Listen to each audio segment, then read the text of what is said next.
पुराने ज़माने की बात है, जब रास्ते अक्सर खामोश और सुनसान हुआ करते थे। उस ज़माने में दिलों में सच्चाई का बसेरा हुआ करता था। उसी पुराने वक्त में एक फ़कीर रहता था। उसका नाम था हाफिज़ मोहम्मद बिन मालिक। यह फ़कीर एक छोटे से देहात कुए कब्ज़ का बासिंदा था, जहाँ के लोग उसकी सादगी और फिरासत की किस्से अपने बच्चों को सुनाया करते थे। हाफिज़ का चेहरा नूरानी था, लंबी सफ़ेद दाढ़ी, आंखों में एक गहरी चमक और बदन पे एक पुराना सा फटा पुराना कुर्ता जो वक्त के साथ धूप और मिट्टी से रंग बदल चुका था। उसके हाथ में एक लंबी लकड़ी थी जो ना सिर्फ उसका सहारा था बल्कि उसकी मुसाफिरों वाली ज़िंदगी का एक वफादार साथी भी था। हाफिज़ अक्सर मैदानों, जंगलों और पहाड़ों के रास्तों से गुजरकर लोगों के दुख सुख में शामिल होता और उसकी हर एक बात में हिकमत छुपी होती थी। एक दिन जब सूरज अपनी गर्मी से जमीन को तपा रहा था, हाफिज़ एक वसी मैदान से गुजर रहा था। उसका पुरसुकून दिल था, लेकिन उसकी आंखें हर चीज को बारीकी से देखा करती थी, जैसे कि जमीन में निशान, हवाओं का झोंका और पत्तों का सरसराहट, जैसे उसके लिए एक किताबी राज हो। अचानक उसकी नज़र दो शख्सियतों पर पड़ी जो दूर खड़े बेचैन और परेशान दिखाई दे रहे थे। वो दोनों सौदागर थे, अब्दुल और रहीम। दोनों का शाही अंदाज था, रेशमी कुर्ते, सर पर जारी वाली पगड़ी और पगड़ी में चमकते हुए मोती। लेकिन उनकी आंखों में एक अजीब सी घबराहट थी, जैसे कोई बड़ा नुकसान हो चुका हो। अब्दुल और रहीम एक बड़े शहर लाहौर से अपने कारोबार का सामान, गेहूं की बोरियां, शहद के बड़े बड़े डब्बे और एक छोटी सी पेटी में कीमती जेवरात लेकर मुल्तान जा रहे थे। उनका एक ऊंट जो उनका सारा बोझ उठाया हुआ था, जो उनका सबसे बड़ा सहारा था। ये ऊंट काना था, दाहिने पैर से लंगड़ाता था और उसका आगे वाला दांत टूटा हुआ था।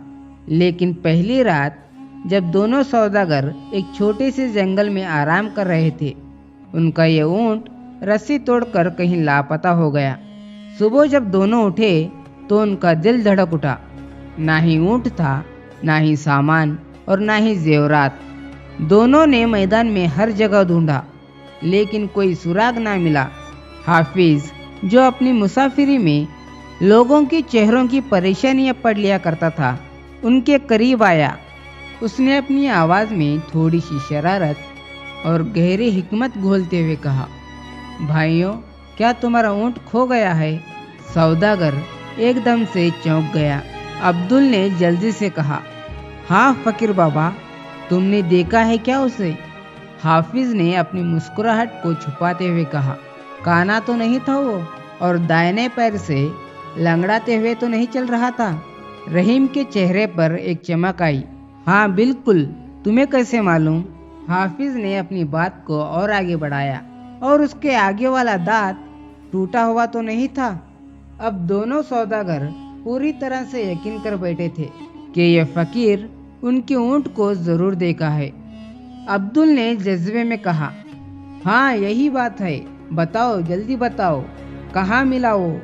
हाफिज़ ने एक लंबी सांस ली, अपनी लकड़ी को जमीन पर टिकाया और थोड़ी सी शैतानी मुस्कुराहट के साथ कहा, एक तरफ शहद के डब्बे लगे थे और दूसरी तरफ गेहूं की बोरी। सही कहा ना? सौदागरों का सब्र अब जवाब दे रहा था।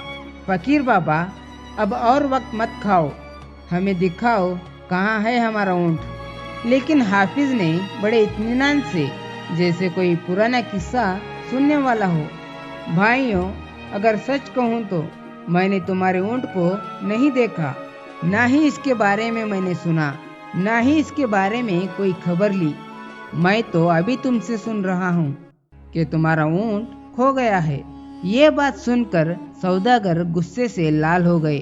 अब्दुल ने धमकी दी, हमारे जेवरात उस ऊंट पर हैं।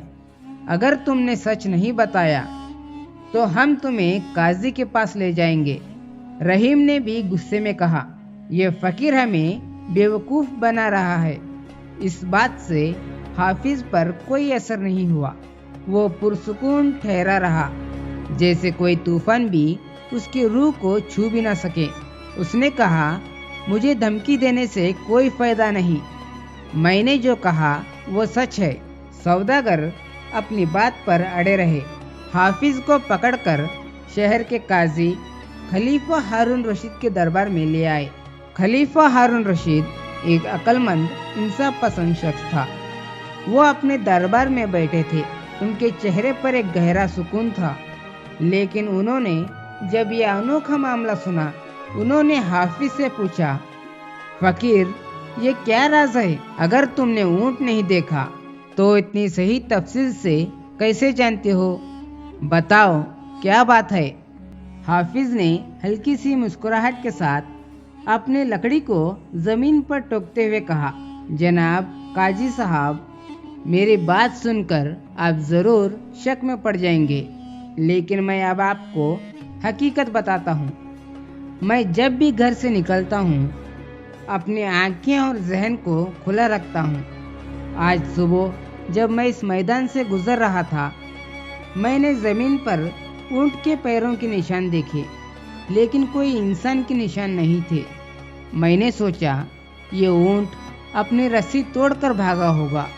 फिर मैंने देखा एक पैर का निशान भी लापता था। तो पता चला कि वो लंगड़ा था। रास्ते के एक तरफ घास चरने के निशान थे, लेकिन सिर्फ एक तरफ, जिससे मालूम हुआ कि वो ऊंट काना है, क्योंकि वो सिर्फ एक तरफ का घास खा सकता था। दांत के टूटे होने का पता तो तब चला जब मैंने एक पौधे को देखा। उसके कुछ पत्ते बचे हुए थे, जैसे ऊंट से पूरा ना खा सका। फिर खलीफा हारून रशीद ने पूछा, और सामान का राज? वो तो जमीन ने खुद बताया। एक तरफ चींटियों की लंबी कतार थी जो अनाज की तरफ जा रही थी, और दूसरी तरफ मक्खियां मंडरा रही थी, जिससे पता चला कि उसमें शहद के डब्बे होंगे। हाफिज ने अपनी बात खत्म की और काजी खलीफा हारून रशीद की तरफ देखा, जैसे कहता हो, अब आप ही फैसला करो। खलीफा हारून रशीद ने ये सुनकर दंग रह गया। उन्होंने अपने हाथ से अपनी दाढ़ी को सहलाते हुए कहा, सुभान अल्लाह, तुम्हारी फिरासत और मुशाहिदा की ताकत लाजवाब है। उसने हाफिज की तारीफ में लफ्ज़ों का हार पहनाया और सौदागरों को हुक्म दिया कि फ़कीर का एहतराम करें। अब्दुल और रहीम, जो पहले गुस्से में थे, अब शर्मिंदा थे। उन्होंने फ़कीर के बताए हुए रास्ते पर चलना शुरू कर दिया, और जैसे उसने कहा था, उन्हें अपना ऊंट मिल गया। खाना, लंगड़ा, टूटा दांत वाला और सारे सामान के साथ ऊंट एक छोटे से जंगल में घास चर रहा था, बिल्कुल बेखबर के उसकी वजह से कितना हंगामा हुआ था। सौदागरों ने फ़कीर के पास वापस आकर शुक्र अदा किया। उन्होंने उसे अपनी कीमती सामानों में से एक छोटा सा हिस्सा, सोने के सिक्के और दिल से दुआ दी।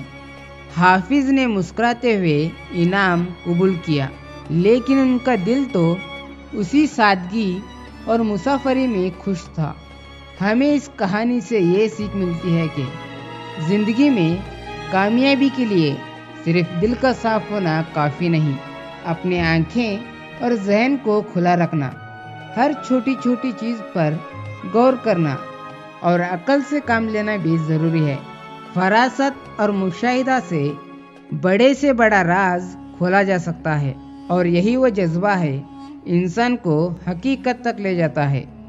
अगर आपको कहानी पसंद आई हो तो एक लाइक ज़रूर करें। चलिए, इसी के साथ आपका भाई आपसे विदा लेता है। मिलेंगे अगले ऐसे ही मज़ेदार कहानियों के साथ। खुदा हाफिज़।